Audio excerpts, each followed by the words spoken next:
mencari jalan yang benar. Nah, kemudian tadwin hadis. Kita beralih ke tadwin hadis di sini bahwa berasal dari kata dawwana yudawwinu tadwinan, mengikuti wazan fa'ala yufa'ilu taf'ilan yang berarti pembukuan atau kodifikasi. Kodifikasi hadis secara resmi dilakukan pertama kali oleh Khalifah Umar bin Abdul Aziz yang memerintah pada tahun 99 sampai dengan 101 Hijriah. Kodifikasi belum pernah dilakukan sebelumnya di zaman Nabi dan sahabat, meskipun pada zaman itu telah ada lembaran-lembaran hadis yang dimuat. Namun pencatatan atau kodifikasi dilakukan oleh para sahabat dan tabi'in atas inisiatif mereka sendiri dan untuk kepentingan pribadi masing-masing ketika itu. Nah, pembukuan hadis pada awalnya belum disusun secara sistematis dan tidak berdasarkan pada urutan bab-bab pembahasan ilmu. Jadi upaya pembukuan ini banyak sekali dilakukan setelah Az-Zuhri dengan cara yang berbeda-beda. Jadi sebagian besar hadis Nabi ketika itu masih bercampur dengan perkataan para sahabat, fatwa tabi'in. Kemudian para ulama-ulama hadis menyusunnya secara sistematis dengan tertib, dengan metode berdasarkan sanad dan berdasarkan bab. Nah, di sini kita beralih ke periodisasi. Jadi ada beberapa periode dalam pembentukan atau pembukuan hadis. Itu periode pertama yaitu kita tahu bahwa masa turunnya wahyu dan pembentukan hukum Islam yang dimulai sejak Nabi Muhammad SAW diangkat menjadi Rasul ya, sampai beliau wafat. Kemudian periode kedua yaitu pada masa Khulafaur Rasyidin dengan adanya pembatasan dalam penerimaan riwayat hadis. Kemudian yang ketiga yaitu masa berkembangnya periwayatan hadis dan masa diadakannya rihlah litalibil hadis. Jadi perjalanan mencari hadis yang dilakukan oleh sahabat dan tabi'in dari masa periode ketiga. Kemudian periode keempat yaitu masa pembukuannya hadis. Asrut tadwin pada awal abad kedua sampai akhir abad kedua. Kemudian periode kelima yaitu masa pentashihan hadis pada awal abad ketiga sampai akhir abad ketiga. Kemudian yang keenam yaitu masa penyusunan kitab-kitab jami pada awal abad keempat sampai jatuhnya kota Baghdad. Jadi pada tahun 656 Hijriah. Baru yang terakhir adalah periode ketujuh yaitu masa penulisan syarahnya hadis, penulisan kitab-kitab takhrij, membuat kitab hadis-hadis hukum, membuat kitab-kitab jami yang umum dan membahas hadis-hadis zawaid atau tambahan yang disusun oleh imam-imam hadis. Nah, kemudian ilmu-ilmu yang terkait dengan hadis di sini adalah sanad hadis. Mungkin secara bahasa berarti sandaran ya, dan dapat dipegangi, dipercayai. Sedangkan secara istilah sanad berarti keseluruhan rawi dalam suatu hadis, seperti hadis yang telah saya contohkan di slide sebelumnya dari perkataan Nabi Shallallahu Alaihi Wasallam, innamal a'malu binniyat, yang dirawikan atau diriwayatkan oleh para sahabat. Jadi terus berhubungan, sanad yang berhubungan. Nah itu adalah sanad hadis. Kemudian matanya adalah isi atau ucapan, perbuatan, takrir daripada hadis tersebut. Jadi innamal a'malu binniyat. Nah itu adalah isi atau matan yang disebutkan dalam hadis. Adapun menurut bahasa di sini adalah punggung jalan atau tanah yang keras dan tinggi. Sedangkan dari istilahnya adalah bunyi atau kalimat yang terdapat dalam hadis sebagai isi dari riwayat hadis, berupa ucapan, perbuatan, dan ketetapan dari Rasulullah SAW. Kemudian ada syarah hadis. Jadi syarah hadis ini adalah suatu ilmu untuk mengetahui kumpulan masalah-masalah usul yang berkaitan dengan fikih dengan maksud untuk lebih merincikan maknanya yang penyandarannya kepada Nabi Muhammad SAW. Jadi disebut juga sebagai ilmu fikih hadis, ilmu ma'anil hadis, dan ilmu usul tafsir al-hadis. Syarah hadis mempunyai 3 arah dalam penulisannya. Yang pertama adalah berkaitan dengan sanad dari segi takhrij, pengeluaran hadis dan penjelasan derajat hadis, mengetahui perawinya, tadabit perawinya, serta kesamaran sanadnya. Tingkat dhabit perawi dalam artinya dia kuat hafalannya dalam menghafalkan hadis, serta kesamaran sanadnya, bahwa sanadnya ini benar-benar jelas orangnya siapa, dia belajar dari mana, mendengar dari siapa, seperti itu. Kemudian yang kedua adalah berkaitan dengan penjelasan lafaz hadis. Lafaznya dijelaskan secara mendetail, mendalam. Kemudian ketiga adalah berkaitan dengan maksud dari makna lafaz hadis dengan memperhatikan dari segi bahasa dan makna yang dimaksud dari hadis. Kemudian selanjutnya ilmu yang berkaitan dengan hadis di sini adalah mustalahul hadis, yaitu adalah ilmu yang membahas tentang undang-undang atau hukum yang berkaitan dengan keadaan sanad dan matan dari segi diterimanya hadis, qabul dan ditolaknya atau rad, yaitu raddun. Pembagiannya adalah ilmu hadis riwayah dan diroyah. Adapun hadis riwayah yaitu ilmu yang menjelaskan periwayatan hadis yang disandarkan kepada Rasulullah SAW berupa ucapan, perbuatan, takrir dan sifat-sifatnya, juga membahas tentang kedhabitan rawinya dan sanad-sanadnya serta penjelasan makna hadis. Itu hadis riwayah. Kemudian yang kedua adalah hadis diroyah. Ilmu yang menjelaskan keadaan sanad dan matan dari segi qabul diterimanya dan rad atau ditolaknya. Seperti itu. Kemudian ilmu terakhir adalah jarhu wa ta'dil. Jarh wa ta'dil, yaitu menerangkan rincian keadilan dan kecacatan para perawi yang diambil dari para imam mu'addil yang ahli dalam menetapkan para rawi yang adil dan cacat.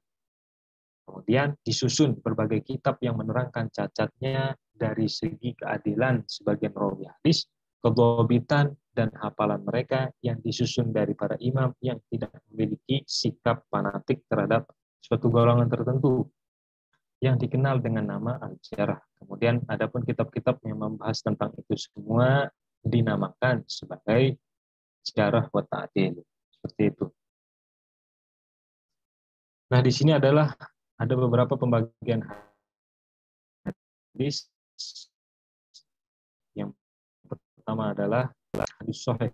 Secara bahasa adalah antonim atau persamaan kata dari kata atau lawan kata dari kata tidak sehat atau rusak. Secara terminologi atau istilah adalah hadis yang bersambung sanadnya melalui penyampaian para perawi hadis yang adil, dhabit dari perawi yang semisalnya sampai ke akhir jalur periwayatannya tanpa ada syuzuz dan ilat. Maksudnya di sini adalah rawi atau sanad dari hadis tersebut benar-benar dipercaya, benar-benar diketahui, adil, dhabit, kuat hafalannya, sebagaimana contoh yang telah disebutkan dalam hadis Bukhari, perkataan Nabi SAW, innamal a'malu binniyat, bahwa hadis tersebut adalah hadis sahih dan tidak mengandung syuzuz dan ilat atau penyakit daripada sanad atau kerusakan dari sanadnya. Kemudian orang yang pertama kali menyusun hadis sahih adalah Imam Abu Abdillah Muhammad bin Ismail al-Jufi al-Bukhari, dan setelahnya Abu Hasan bin al-Hujjaj al-Imam al-Qushairi an-Naisaburi, dan Muslim yang mengambil dari al-Bukhari.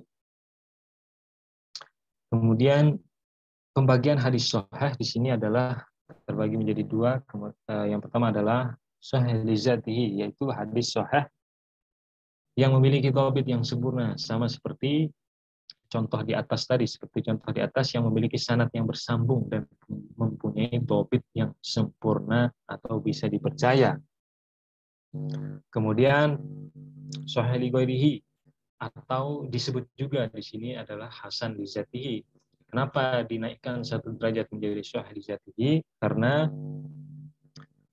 awalnya adalah hadis sahih yang dhabitnya tidak sempurna atau lemah dari rawinya. Kemudian terdapat hadis lain yang menguatkan dengan posisi sahih li dzatihi. Jadi ada hadis lain yang kedudukannya itu kedudukan rawinya itu lebih menguatkan dari hadis sahih hasan li dzatihi ini. Jadi sehingga mengimbangi untuk menaiki derajat sahih li ghairihi. Jadi sebelumnya hasan li dzatihi, kemudian ada hadis yang lebih kuat darinya dengan yang penyandarannya kepada Rasulullah itu sama, hadisnya sama, kemudian naiklah derajat menjadi sahih li ghairihi.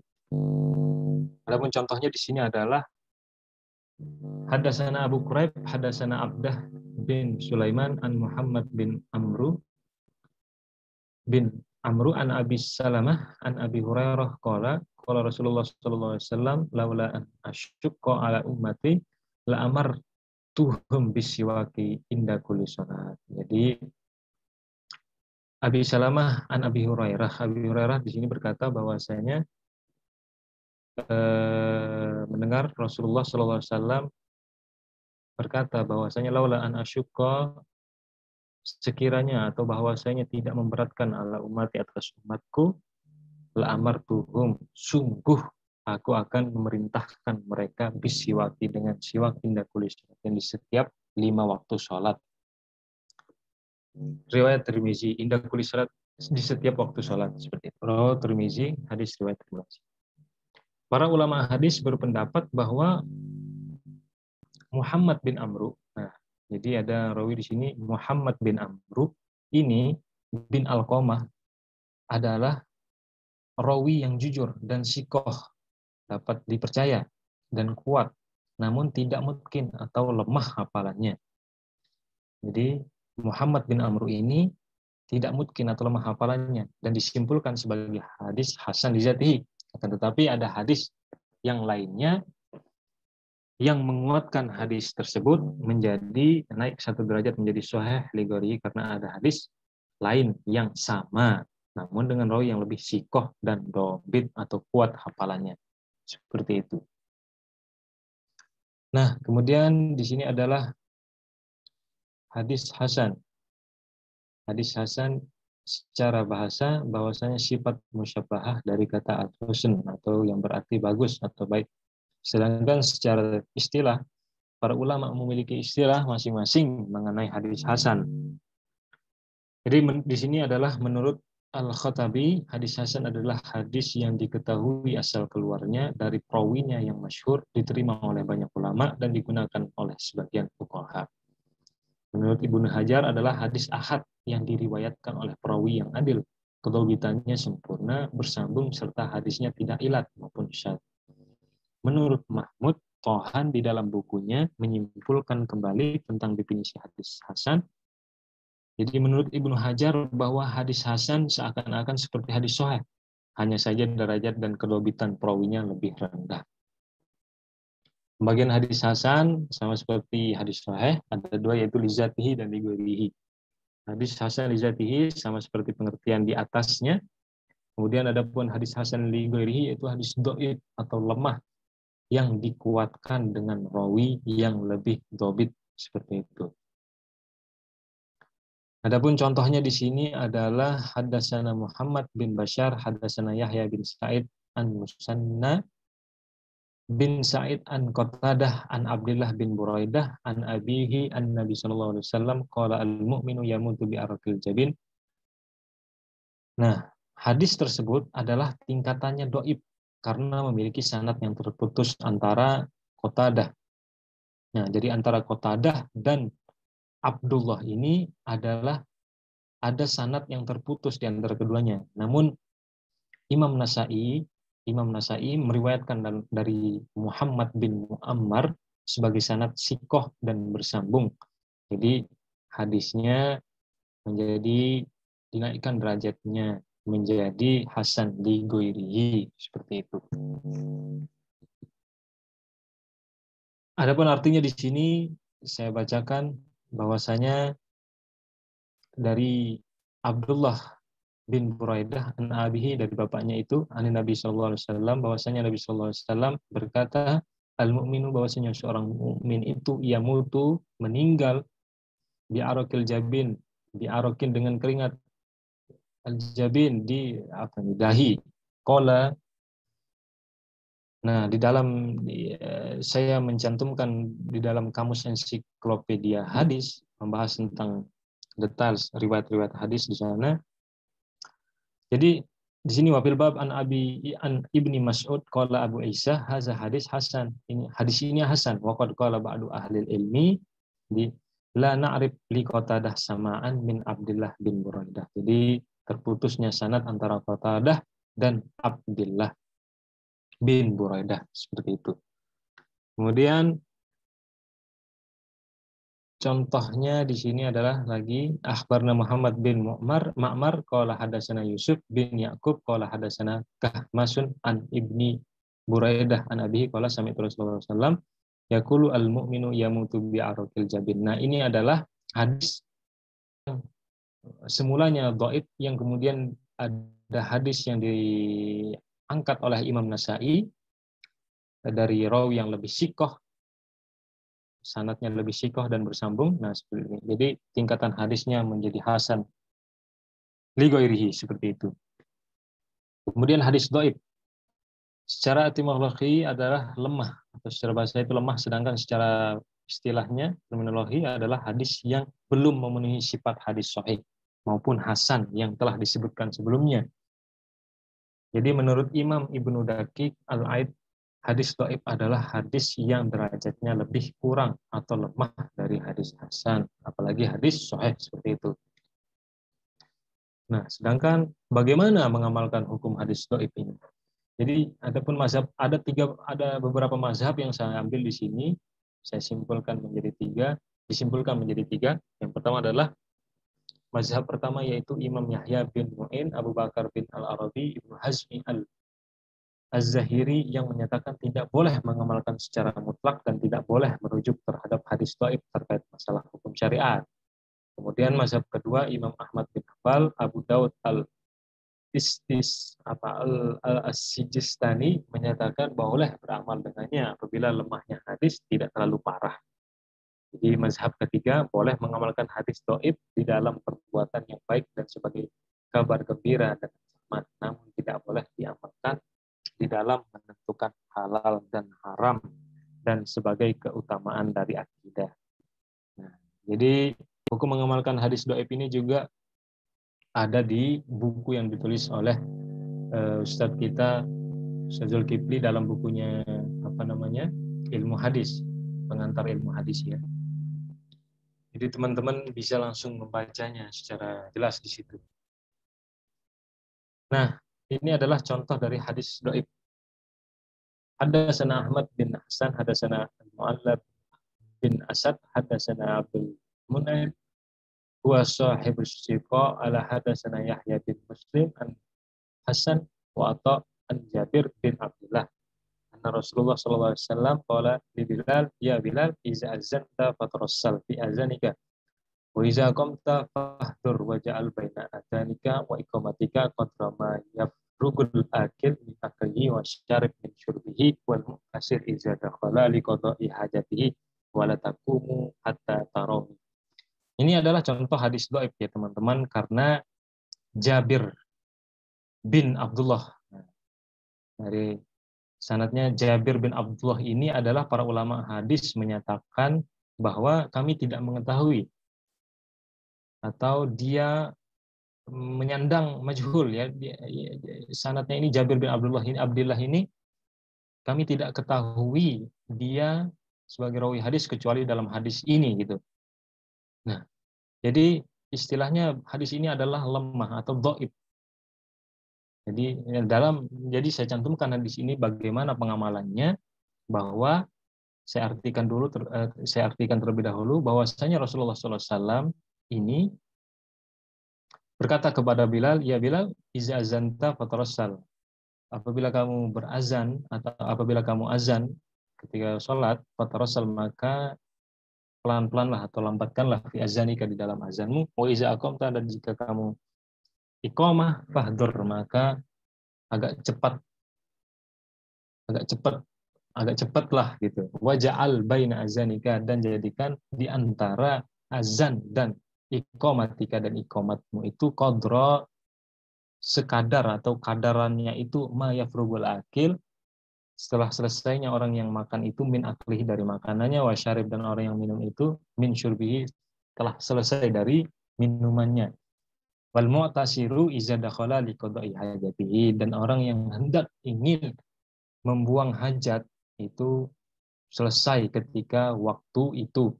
Wala taqumu, dan janganlah kamu berdiri hatta tarani, sehingga kamu melihat aku. Begitu. Jadi hadis riwayat Tirmizi. Nah, dalam hadis ini disimpulkan bahwa Jabir bin Abdullah ini adalah lemah, tidak ketahui, namun bisa diamalkan dari mazhab ketiga dan mazhab pertama ini, dan mazhab kedua ini sebenarnya boleh mengamalkan hadis asalkan berdasarkan yang bermakna baik. Ulama-ulama hadis yang saya lihat dalam penjelasan hadis tersebut boleh mengamalkannya karena baik, karena mengandung perbuatan atau fadail, keutamaan dalam ketika azan dan iqamah, ketika sholat, memberikan waktu jarak antara orang yang makan, orang yang minum, atau orang yang ingin hendak memenuhi hajatnya ketika itu. Dan ulama-ulama fikih sepakat bahwa hadis, walaupun hadis ini dhaif, namun fadail, keutamaan dalam mengamalkannya itu bagus, namun tidak berhukum wajib, seperti itu. Kemudian hadis maudhu, yaitu hadis yang berlawanan dari apa yang dinisbatkan kepada Nabi Muhammad SAW, atau lebih buruk dari hadis dhaif, karena terdapat kebohongan yang dibuat-buat dan jauh dari penerimaannya sebagai hadis qabul atau hadis yang dapat diterima. Contoh dari hadis maudhu, hadis maudhu ini adalah al-ma'datu baitud da'i wal himyatu ra'sud dawa'i. Al-ma'datu baitud da'i ini adalah perut yang kembung atau perut yang berlebihan kenyangnya itu adalah rumah penyakit, wal himyah, dan diet itu ra'sud dawa adalah kepalanya obat.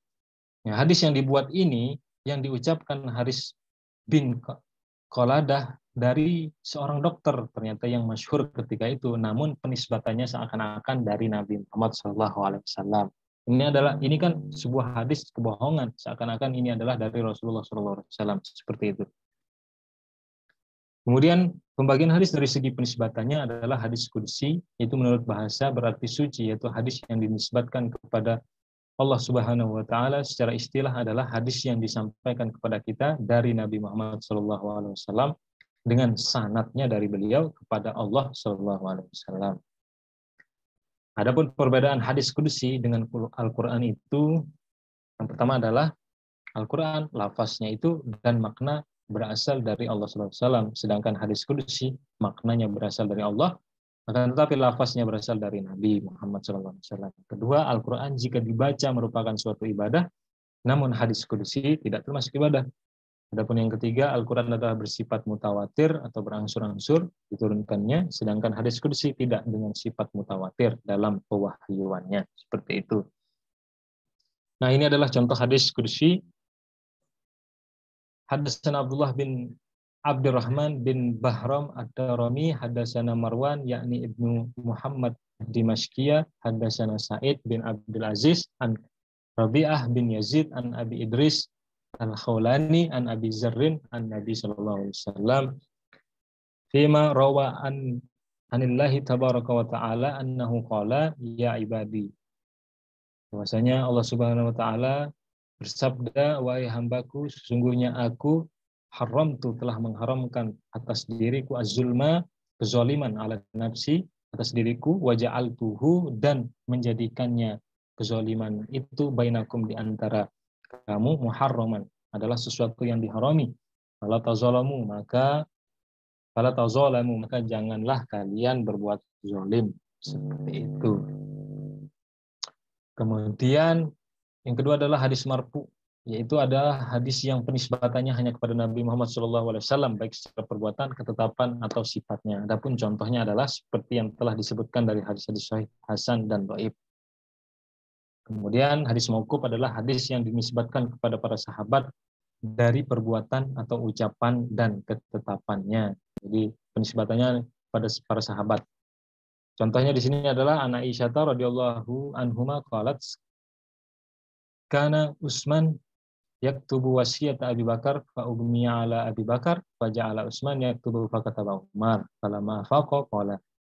Jadi Aisyah berkata bahwasanya Utsman itu yaktubu wasiat Abi Bakar, Utsman sedang menulis wasiat Abu Bakar, fa ugmiya ala Abi Bakar, maka Abu Bakar pingsan atau tersungkur lemah. Faja'ala Utsman, maka Utsman yaktubu fa kataba Umar, menulis dengan mencatat bahwa dalam wasiat itu adalah dengan nama Umar.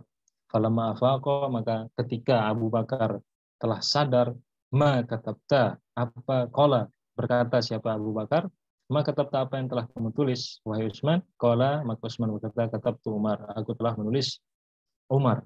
Qala katabta allazi aradtu an amarka bihi walau katabta nafsaka kuntalaha ahla, kamu telah menulis apa yang telah aku kehendaki dan apa yang telah aku perintahkan. Kemudian di sini adalah hadis maktub, hadis yang dinisbatkan kepada para tabi'in dari perbuatan dan ucapannya. Jadi hadis ini adalah dari para tabi'in. Di sini contohnya adalah haddatsana Ali bin Ja'ad an Qais bin Rabi' an Rabi' bin Munzir an abihi an Rabi' bin Husain wa may yattaqillah yaj'al lahu makhraja. At-Talaq ayat kedua. Qala, hadis yang dari tabi'in an Rabi' bin Husain sini berkata al-makhraju min kulli ma dhaqa 'alan nas, bahwa ayat tersebut adalah sesuatu atau tempat keluar dari segala kesempitan dari manusia. Itu wa may yattaqillah yaj'al lahu makhraja. Barang siapa yang bertakwa, menjadikan orang yang bertakwa itu tempat keluar dari segala permasalahan. Terima kasih, mungkin hanya itu yang dapat saya sampaikan. Sangat banyak sekali kekurangan. Wassalamualaikum warahmatullahi wabarakatuh. Waalaikumsalam warahmatullahi wabarakatuh.